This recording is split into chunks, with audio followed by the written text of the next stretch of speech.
다 함께 사도신경 하심으로 2024년 7월 2일 화요일 온라인 아침 기도회 하나님께 올려드리겠습니다. 전능하사 천지를 만드신 하나님 아버지를 내가 믿사오며 그 외아들 우리 주 예수 그리스도를 믿사오니 이는 성령으로 잉태하사 동정녀 마리아에게 나시고 본디오 빌라도에게 고난을 받으사 십자가에 못 박혀 죽으시고 장사한 지 사흘 만에 죽은 자 가운데서 다시 살아나시며 하늘에 오르사 전능하신 하나님 우편에 앉아 계시다가 저리로서 산자와 죽은 자를 심판하러 오시리라. 성령을 믿사오며 거룩한 공회와 성도가 서로 교통하는 것과 죄를 사하여 주시는 것과 몸이 다시 사는 것과 영원히 사는 것을 믿사옵나이다. 아멘. 찬송가 521장 찬송하시겠습니다.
하나님 아버지 감사합니다. 오늘도 또 새로운 하루를 저들에게 허락하시고 오늘도 주님께서 말씀을 통해서 하늘의 새 능력을 부어주시고 흔들림이 없는 믿음으로 살아갈 수 있도록 은총 내려주시려고 불러주심을 감사합니다. 주님 부르심에 순종함으로 나와 이 시간에도 주님이 주시는 말씀을 받고 하루를 시작하기를 원합니다. 오늘도 말씀을 통해서 주님께서 오늘 하루 저희들이 어떤 길로 나가길 주님이 원하시는지 바르게 알게 하시고 또 주님께서 인도하시는 길로만 순종하며 나아감으로 말미암아 주님께서 예비하신 승리의 축복을 누리며 하나님께 영광 돌리는 복된 하루가 될 수 있도록 은총 내려 주옵소서. 감사드리오며 우리 주 예수 그리스도의 이름으로 기도드리옵나이다. 아멘. 자, 이 시간에 하나님이 주시는 말씀은 사도행전 24장 24절부터 25장 12절까지 말씀 보겠습니다. 자, 화면을 보시면서 사도행전 24장 24절부터 우리 함께 합독하시겠습니다. 수일 후에 벨릭스가 그 안에 유대 여자 드루실라와 함께 와서 바울을 불러 그리스도 예수 믿는 도를 듣거늘 바울이 의와 절제와 장차오는 심판을 강론하니 벨릭스가 두려워하여 대답하되 지금은 가라 내가 틈이 있으면 너를 부르리라 하고 동시에 또 바울에게서 돈을 받을까 바라는 고로 더 자주 불러 같이 이야기하더라. 이태가 지난 후 보르기오 베스토가 벨릭스의 소임을 이어받으니 벨릭스가 유대인의 마음을 얻고자 하여 바울을 구류하여 두니라.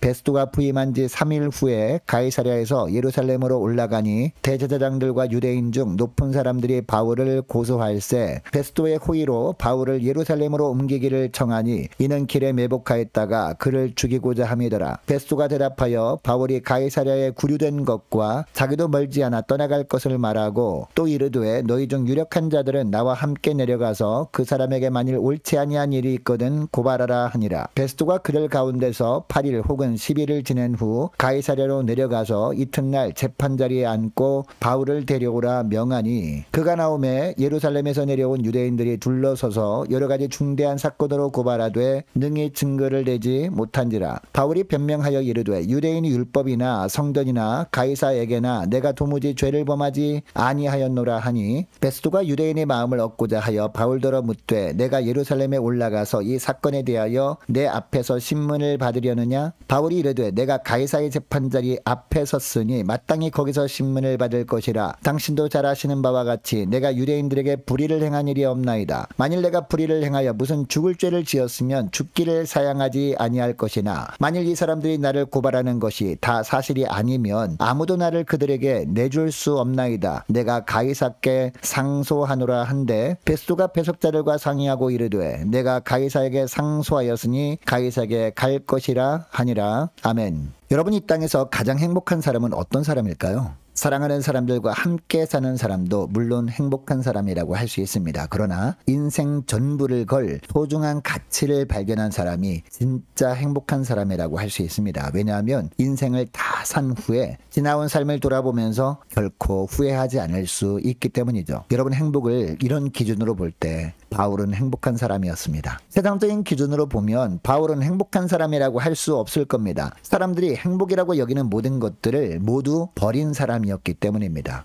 여러분, 원래 바울은 사람들이 부러워하는 많은 것들을 다 가진 사람이었습니다. 배울 만큼 배운 사람이었습니다. 부유한 집안 출신이었습니다. 자연스럽게 상속을 받아서 남들이 부러워하는 삶을 살 수도 있었는데 이 모든 것들을 전부 스스로 다 버린 겁니다. 자신이 가진 모든 것을 다 버리고서라도 붙잡아야 할 가장 소중한 가치를 발견했기 때문입니다. 예수 그리스도를 아는 지식이 자신이 붙들어야 할 최고의 가치라는 것을 발견한 겁니다. 왜냐하면 예수를 아는 지식, 즉 복음만이 이 땅에서 유일하게 영원한 것이기 때문입니다. 이 땅의 것들이 다 불타서 없어져도 결코 없어지지 않을 유일한 진리가 바로 예수를 아는 지식, 복음이라는 것을 깨닫게 된 겁니다. 바울은 이 복음을 소중한 가치로 붙들기만 한 것이 아니었습니다. 환경을 따지지 않고 어떻게 하든지 이 복음을 전하기 위해서 애쓰는 삶을 살아갑니다. 자, 오늘 우리가 읽은 24절 말씀을 보세요. 바울이 가이사랴에 붙잡혀 있는 상황이었습니다.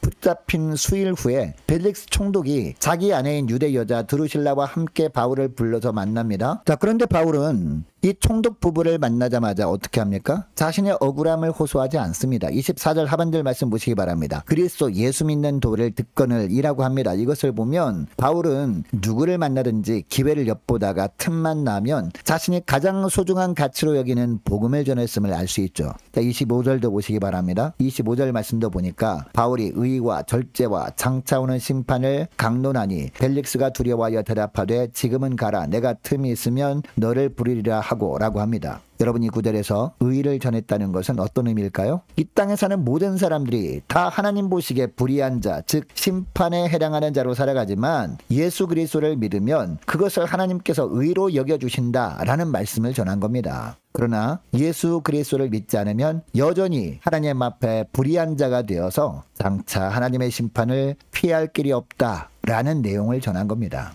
그런데 26절에 보니까 벨릭스 총독이 가이사랴에 구금되어 있던 바울을 찾아와서 이야기를 나눈 목적이 무엇이었는지 나옵니다. 자, 26절 말씀 보시기 바랍니다. 동시에 또 바울에게서 돈을 받을까 바라는 고로 더 자주 불러 같이 이야기하더라 라고 하고 있습니다. 여러분, 이것을 보면 벨릭스 총독이 자기 부인과 함께 바울을 불러서 이야기를 나누려고 했던 것은 돈 때문이었구나 라는 것을 알 수 있죠. 바울과 대화를 나눔으로 말미암아 바울과 가까워지면 바울이 자기에게 돈을 조금 줘서라도 석방해달라고 할 것을 기대한 거죠. 바울은 이것을 간파하고 있었습니다. 그러나 틈만 나면 자기가 어떻게 하면 석방될 기회를 찾지 않았습니다. 오직 기회만 되면 어떻게 하든지 자기가 가장 소중한 가치로 여기는 복음을 전하려고 할 뿐이었습니다. 어차피 자신이 석방되어서 나가도 할 일이 복음을 증가하는 일이었기 때문이죠. 여러분, 이때뿐만이 아니었습니다. 27절 말씀을 보니까 벨릭스 총독 후임으로 베스도가 총독으로 부임하죠. 여러분, 베스도가 총독의 자리를 이어받은 후에 이 베스도 총독은 자신이 가장 먼저 해야 할 일이 무엇이라고 생각했을까요? 자신이 다스릴 지방 사람들의 마음을 얻는 것이 무엇보다 중요하다고 여겼습니다. 그래서 27절 하반절을 보니까 유대인의 마음을 얻고자 하여 라고 하고 있습니다.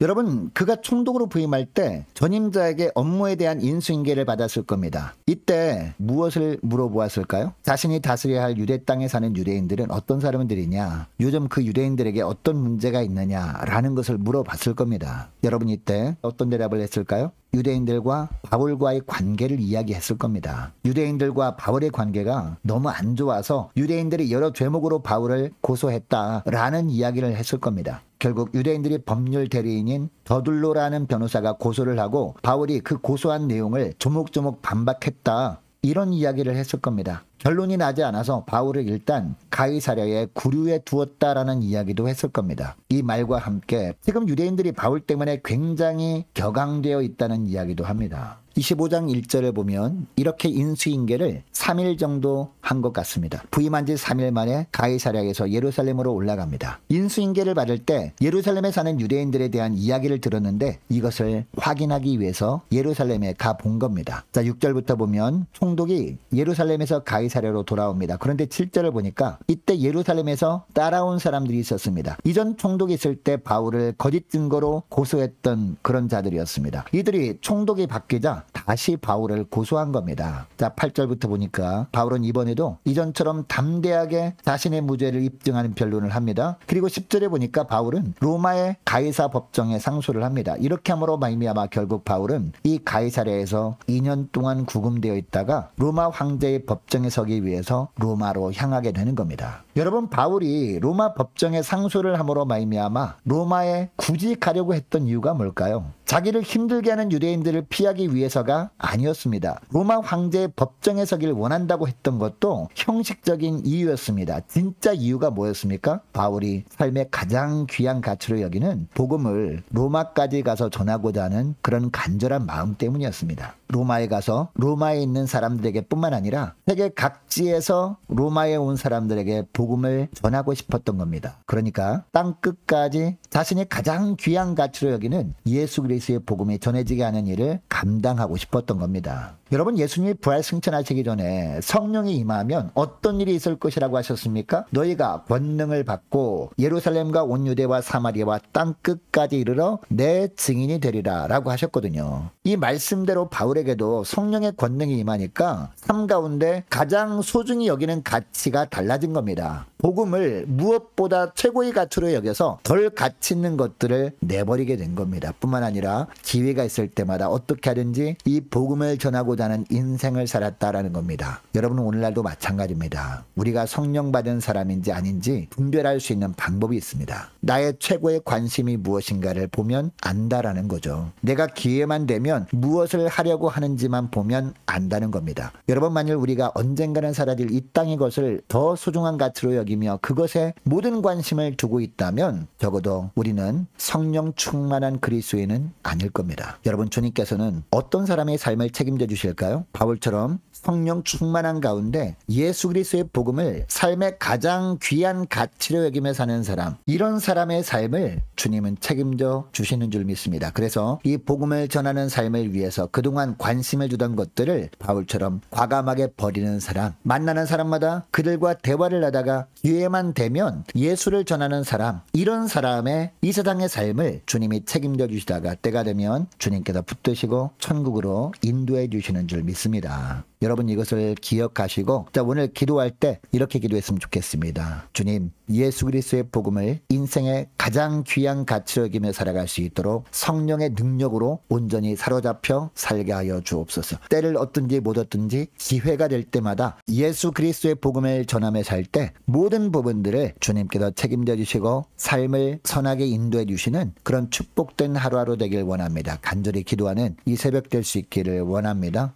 계속해서 기도하기를 원하는 것은 우리 함께 가는 게 모든 구역 식구들 그리고 모든 자녀들이 기도로 깨어있는 성도들과 자녀들 될 수 있도록 도와달라고 함께 기도하기를 원합니다. 기도로 깨어 우리가 주 앞에 나갈 때마다 그때마다 주님께서 부어주시는 바른 영적 분별력을 가지고 살아갈 수 있도록 도와달라고 함께 기도하기를 원합니다. 유초동부 중고등부 청년부를 위해서 남녀 전도회와 각 구역을 위해서 함께 기도하기를 원하는 것은요, 유초동부 여름성경학교 청년부 수련회, 중고등부 예배 회복, 남녀 전도회 여름 행사를 위해서 함께 기도하기를 원합니다. 또 많은 환우들을 위해서 기도해 주시기 바랍니다. 군복무 중인 유호성 형제를 위해서, 또 취업을 앞둔 청년들을 위해서, 성사님들 가정들과 나라와 민족과 교회의 앞날을 위해서, 또 저와 여러분이 가지고 나온 기도 제목을 놓고 우리 함께 기도하기를 원합니다. 기도하겠습니다.